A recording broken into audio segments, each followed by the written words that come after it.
ferry, the roof of the ferry becomes a continuation of the urban node, so that the roof of the ferry also becomes a usable space. Can you come back to your overall plan first? Yeah. If I understood you correctly, you were detailing out these exhibition spaces. Okay? These exhibition spaces is what you were detailing out later. You were, that is the administration block. The one on this side is the administration block. This one is this is the entrance block. Okay, then take us through those blocks. What are those blocks? I'm not clear about those blocks. This one is the food plaza. The last one? Staging ground. Okay. Okay, and the first one is the hotel. This is a proposed hotel. You didn't show us that. Okay. And just explain to me, am I seeing this loop road is a vehicular road? The loop road around the whole site is a vehicular road? This is accessible by vehicles.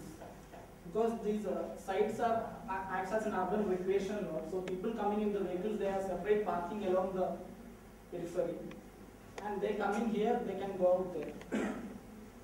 Or they have separate U-turns in between, they can take up and go. And did I understand you correct?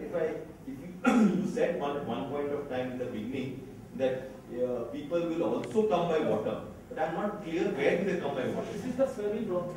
This entire stretch. Okay, that's the site. Yeah, this is the ferry. And no, we are not expecting the people to cross the road. Once they can move on top of, this is a sloping in nature. To the ground it comes, the roof comes.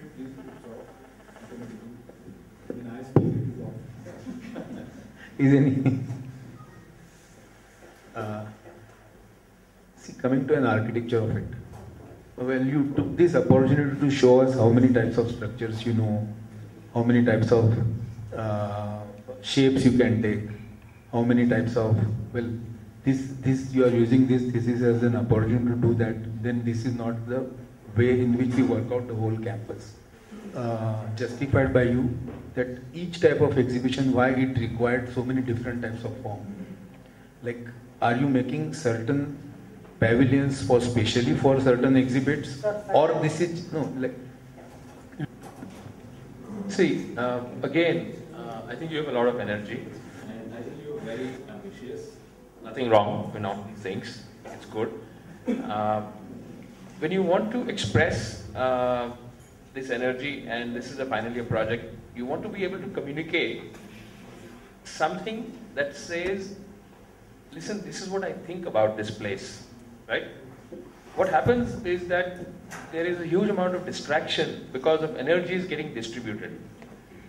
Even if you had simply thought about an idea which you picked up a site because of certain reason, you picked up a site because it was very prominent, important.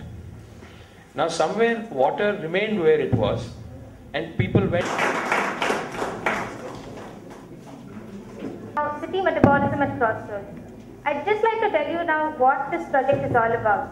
Now, you know, India has been considered as the most fastest growing economy in the world. There's been rapid development which has been happening. And looking at the loan consumer growth rate, India, you know, in 2005, India holds the top position.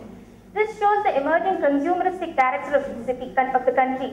But little do people know that, you know, for every amount which is being consumed and produced, a considerable amount of waste is being generated. And waste is generated. With the annual, you know, growth capital per capita growth growing at 3 to 3.5%, the amount of waste which is being generated has also been increasing. So this sort of growth which is actually happening to our country with respect to infrastructure development isn't going on a positive note. I would like to call this as negative growth. Now, with reference to this, I'd like to explain, you know, Chennai, what actually is happening in Chennai, and what with respect to waste, and what our government is doing to waste in in our city. In this reference, I'll be explaining two dump yards, Kodungayur and Perumudi, what is actually happening to it, and what can be done. Now, here I'll be explaining about, you know, the story of the waste pickers and what are all the issues that they're facing, and the life of these people, you know, who are actually indirectly helping in recycling.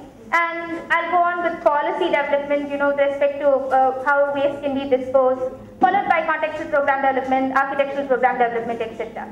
Now, let's go to Chennai. Now, Chennai initially in 2008, it comprised of 10 zones and 155 wards. And those black dots are the two dump yards. Now the government had identified dump yards at the periphery of the city initially. So, they never thought of, how it will go, what will happen in the future, etc. Now in 2011, and the two dump yards are Kodungayur and Perugudi. And in 2011, the city has expanded. It right now has around 155 wards, 15 wards and 15 zones and 200 wards. And in 2012, it's planning to further expand it, and add places like Tiruvallur, Sri Perumbudur, etc. And what actually happening is, even right now, like in 2011 also, these two are the only dump yards which is taking the waste which is being brought to the city. And there's a lot of, money which is being spent to transport this waste from each zone to these dump yards. And now looking at the municipal solid waste rule, like what all the rules were, they're talking about segregation of waste at source. Now which the government is, planning to do, the mayors, actually asked us to do all such stuff. But even though segregation of source happens, eventually it goes to the same dump yard. So it's just an eyewash which has been happening right now. And the rule is also talking about diverting 70% of the waste and employment of rag pickers, etc. Now, looking at what are the preparatory measures taken by the government with respect to waste management, considering the rapid expansion which is happening, they are talking about identifying more dumping grounds and a waste to energy project, which is actually a failure, and countries abroad have actually stopped doing such projects. So here you still know that this is just an eyewash to people, just to make them understand that okay, something is happening. And then they're planning to give it to the private sector. Ramki, you have a new group which is coming in. They are buying in the waste for almost 150 rupees per ton or something. But I don't know how successful are they when it comes to processing the waste, because nothing seems to be happening. It's all going to the same old dump yard. Now, first, what I'm going to do is I'm going to explain the stories of two dump yards. And now my idea is to give employment to the the waste pickers and eventually process the waste which is being generated by the city. So to start off with the project, I need a place, I need some place where I can tell that okay, there are these many people who are who need employment and they need and they can work. So I first headed to the two dump yards, Perungudi and Kodungayur. Now if you see the Perungudi dump yard, now that's the big dump yard over there. It's a marshland actually. It's a ecologically, it's supposed to be it's a part of the Palikarnai marsh. And they've converted it to a dump yard. And now, with respect to the number of waste pickers, etc., I first started looking at the number of recycling small shops which will be around, which will actually buy the waste and process it. Now, looking at it, these red dots are the small recycling small units which I found. So now the number was comparatively less. Now, one of the main reasons for that was the fact that this dump yard was surrounded by water on all sides, and the potential entry was just the blue entry for the rag pickers, and that was the entry for the main conservancy inspectors also. So, the possibility of me starting a project over here was less, and another reason was you have OMR, and there's this big IT boom which is happening. So you have a lot of residential complexes coming in. And the black thing is, these are the sectors which, the low-income groups, so they generally go there to work, etc. So this was more like, the economy of this place. But looking at, the Kodungayur dump yard, what I found was, it was a very big dump yard of almost 450 acres, and the grey area which I've marked over here, actually this belongs to the slum control board, and you have a lot of these low-income groups, the slums who have been evicted from the city, they stay here. So, these people generally go to this dump yard, scavenge whatever they're able to scavenge for the day, they sell it, and that's how their livelihood is. And if you actually see those red dots, these are a number of recycling shops I noticed, did a study. So this eventually shows that there are a lot of people who are dependent on the dump yard over here for their livelihood. And studies reveal that around 7,000 people directly and indirectly are dependent on this dump yard for their livelihood. So this was my, the first start of the project. And one interesting thing is there's a settlement inside the dump yard which is called Panakara Nagar, ironically named. I have a small section which shows how it actually happens. Now this is Panakara Nagar, around 150, members, around 40 to 50 families who live here, who scavenge on the waste for their livelihood, sell it to the red dots, the small recycling shops, and make their livelihood. Now, this is the small story of the waste pickers I did a study on.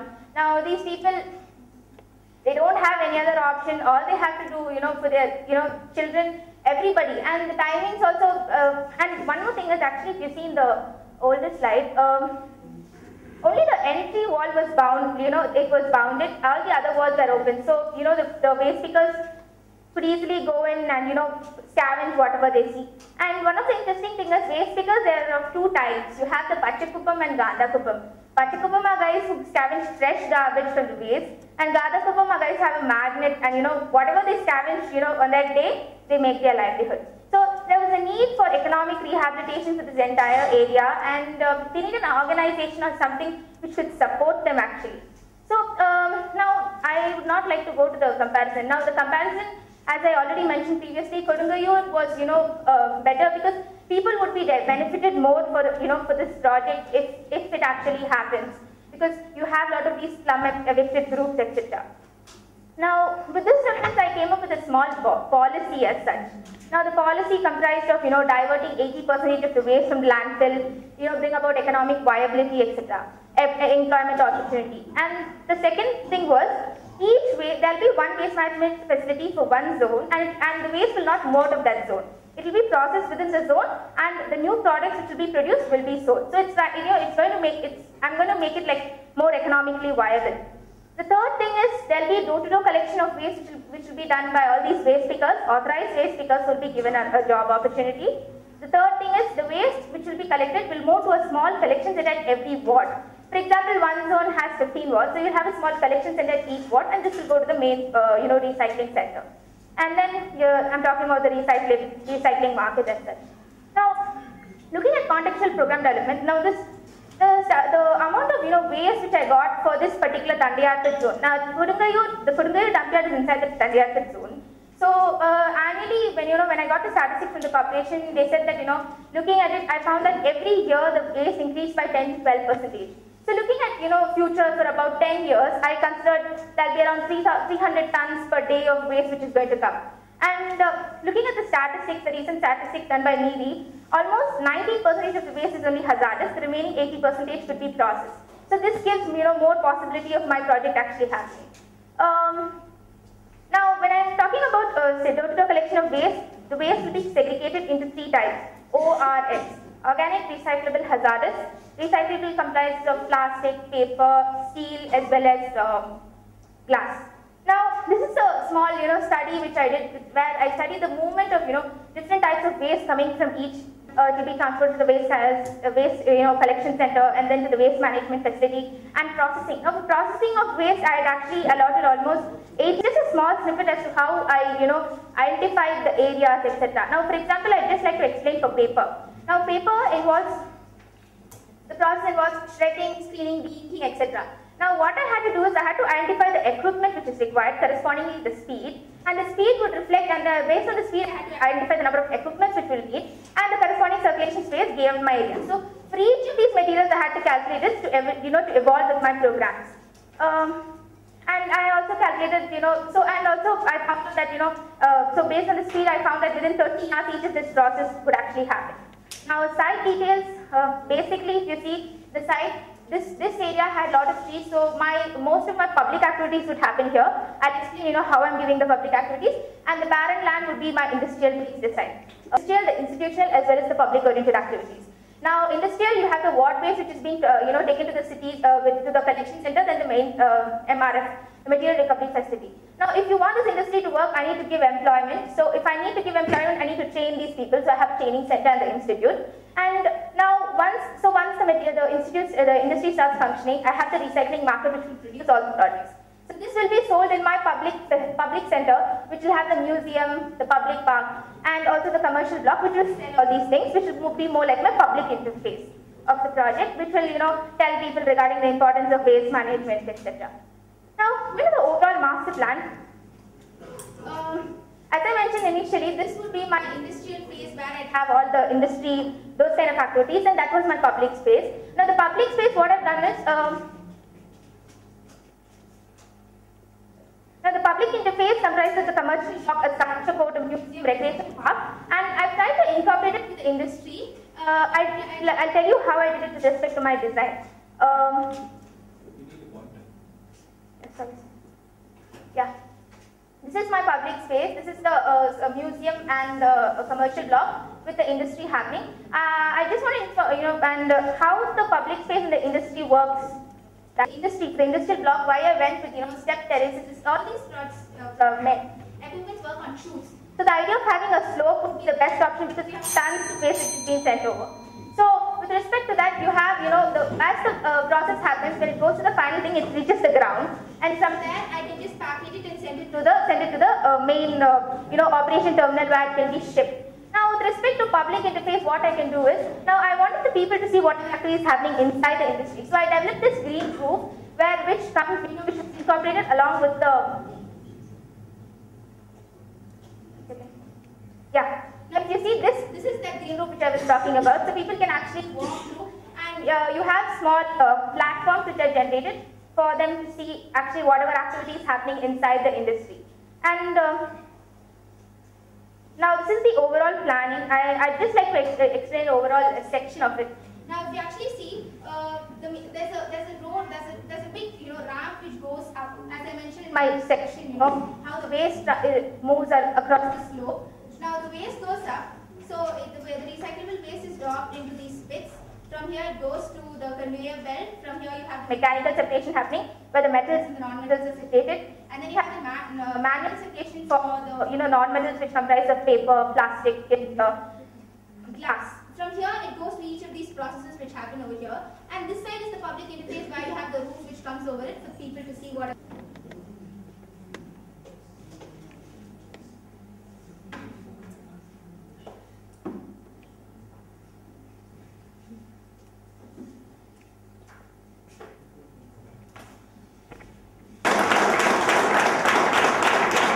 But this is happening. Now, go ahead again. Say you showing images. Next.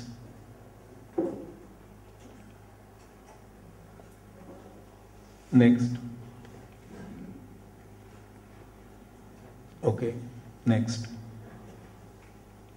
To explain us, like, this segregation has to happen of existing dumping yard, or in future you should dump in this manner.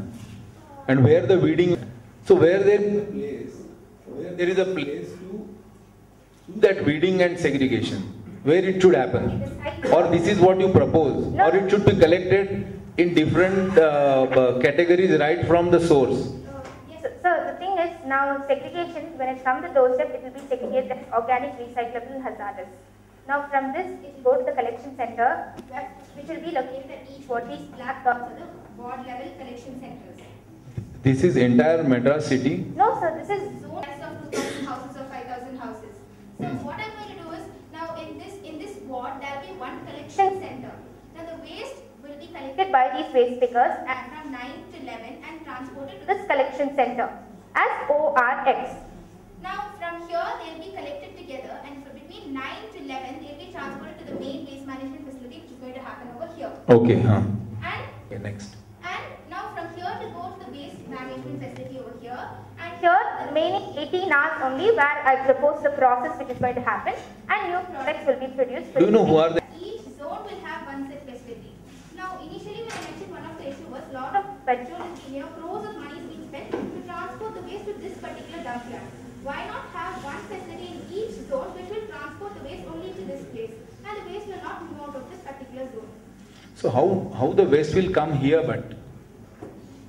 Sir, I mentioned previously about Each building. From Each building it will come there. It will be collected door to door by waste pickers. Now there are organizations which have been successfully happening in Pune. So where the trucks go to the section? Sections, no? Section of your building. Waste in these pits. The ramp will move down, and below this only I've given the organic waste processing facility. Come to the section. At first. Yeah. And then dumping will happen. Yes. And all those two floors which are there, ground and first floor in the ramp, they are for what? Yes, sir. I'll explain, sir. Now this truck is going to dump the waste in these big pits which are calculated based on the board which is. That you have handled such a project.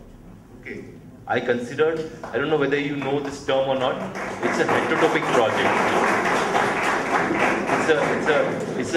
It's called a heterotopia in architecture, where people don't tend not to go towards that space.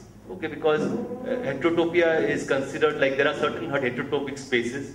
Like hospitals might be heterotopic because hospitals are something I don't want to go to. Okay, I don't want to until unless I need to. I don't want to.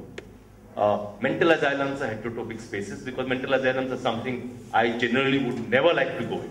Okay, prison is a heterotopic space, and similarly, these dump areas I consider are very heterotopic in nature. But now you want to make them utopic. Now you want to make them utopic, and that's why you bring the metaphor of the garden into it. So now let us look at the challenge of architecture to be that. How to bring heterotopia and utopia together. Okay, I'm forgetting all the fact that you established. Also, there were a lot of trees over here, so I've given the public space which comprises of the commercial block, the museum and the recreational space over here. Now this is going to be the barren land, so I have the industrial thing which is happening. Now here this is going to be a completely open space, anyone can walk in any point of time. But how do they walk in? Like, is there, I'm not understanding the interface between the road. Pedestrian oriented. And the reason why I've given a commercial block which not only, which sells the recycled products and other products was, now this road, because of the adjacent dump yard over here is like, dead. There's no activity happening over here. So there's been a need to bring people from the, from the place which is behind the dump yard to actually, see what. So are they? So do you say that, listen, this is all about waste. I'm going to understand what is the kind of waste that is produced. I'm going to segregate the waste as an architect and understand which building materials I can use, which I cannot use, and slowly develop a language for at least one prototype. You may not be able to do 15 of them across the city, but as an architect, that one project, out of the 15, only one was given to an architect, the 14 were done by the engineers. That one that the architect does sends a message saying that there is a lot that you can do. So people can then come here, and somebody who's doing a house and sees, hey, listen, somebody else broke a house and there is a window that I can use in my house. So I pick that up.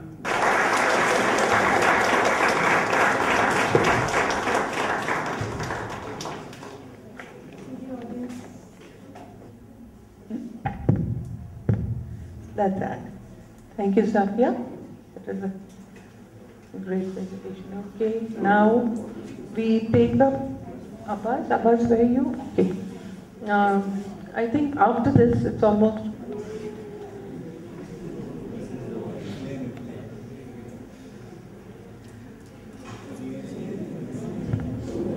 My thesis project is World Trade Center Kochi.